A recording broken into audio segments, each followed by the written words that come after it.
আমার সঙ্গে আমার বিয়ের কথা হচ্ছে।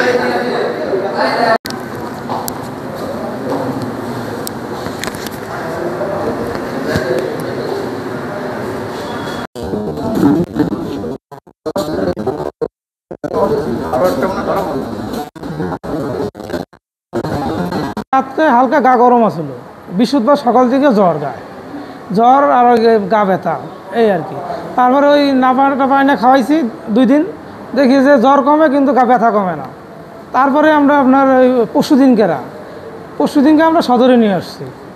সদরে আনার পরে ওনারা অনেক টেস্ট করছে, করার পরে ওনারা বলছে যে তাহলে সবই টেস্ট করলাম, তখন কোনো সমস্যা নেই, পরে ওই করোনারও টেস্ট করি।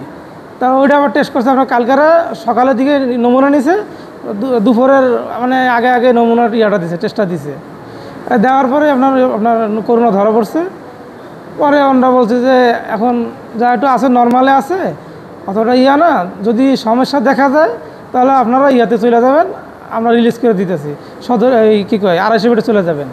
তা আমরা বলছি আচ্ছা ঠিক আছে। তা আমরা কালকে আর এদিকে আসি নাই, বাসায় গেছি, ভালো আসলো, মোটামুটি কোনো সমস্যা নেই। আজকে সকালে হঠাৎ করে আপনার বুকের ভিতরে ব্যথা করে, তাই ব্যথা করলে তার ঘরে বসে যাওয়া যায় না, তাই আবার তাড়াতাড়ি করে আমরা সকালবেলা নিয়ে আসছি। আইসে মনে করেন 10টা সাড়ে 10টার দিকে আমরা ভর্তি করাইছি এখানে। ভর্তি করে এখন এই যে ডাক্তার সাহেবরা আসছে, আইসে দেখছে, এখন দেখি কি করে, আল্লাহ ভরসা।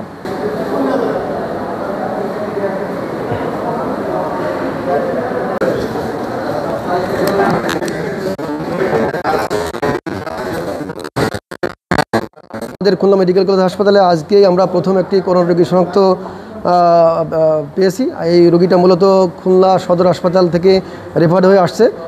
পেশেন্টের সিমটম ছিল তার বুকে ব্যথা, শ্বাসকষ্ট। আমরা তাৎক্ষণিকভাবে তার অক্সিজেন মেপে দেখি যে তার অক্সিজেনে আছে 86।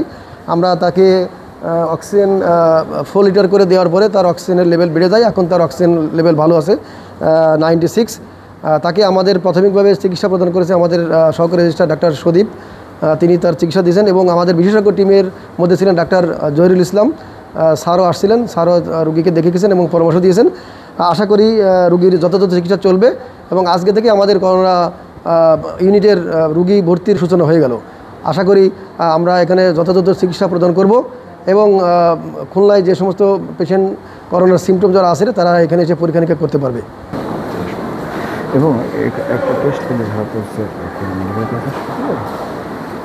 তানিয়া খাতুন রূপা, খুলনা আমার বাসা।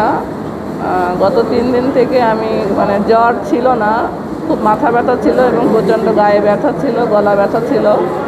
তো সেটা নিয়ে আমি নাপা এবং আমি অন্যান্য মানে মোনাস একটু শ্বাসকষ্ট ছিল, এটা খাচ্ছিলাম।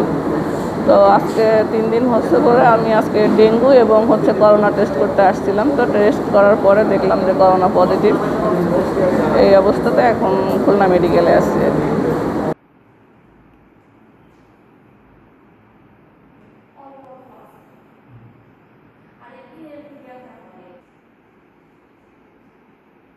বর্তমানে আমাদের তানিয়া নামে একজন রোগী একটু আগে শনাক্ত হয়েছেন। উনি আমাদের মেডিকেল কলেজ হাসপাতালে এই প্রাদুর্ভাব শুরু হওয়ার পরের প্রথম শনাক্ত হওয়া রোগী। তা আমরা সর্বোচ্চ দিয়ে চেষ্টা করে যাচ্ছি যেন রোগীরা ঠিক মতন চিকিৎসা পায় এবং কোনো ঝামেলার সম্মুখীন না হয়। আপনার প্রত্যেকের প্রতি অনুরোধ, আপনারা কেউ এই বিষয় নিয়ে প্যানিক না হয়ে সতর্কিত হন, আপনারা আতঙ্কিত হবেন না এবং স্বাস্থ্যবিধি মেনে চলুন। 3 ফুট দূরত্ব বজায় রাখুন, বারবার হাত ধুন এবং আপনারা জনসমাগম এলাকাগুলো এড়িয়ে চলুন এবং প্রত্যেকে মাস্ক ব্যবহার করুন।